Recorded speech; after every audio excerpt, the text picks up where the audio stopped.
What's up, people? Welcome back to our channel again. In today's quick video, you are gonna see how to turn off tapping indicator on Instagram. So it's actually pretty easy to do. You have to go to your Instagram application at first. Once in there, make sure you have logged in into your desired account and then head over to your profile.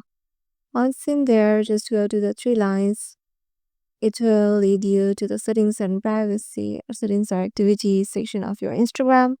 Now you have to go to your activity or you can go to your active status.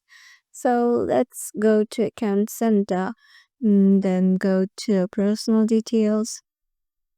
If you can't find that in here, go to information and go to your activity of Meta Technology.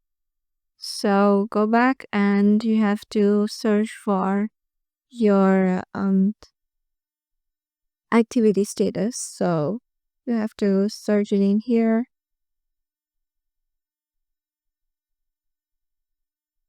Show activity status.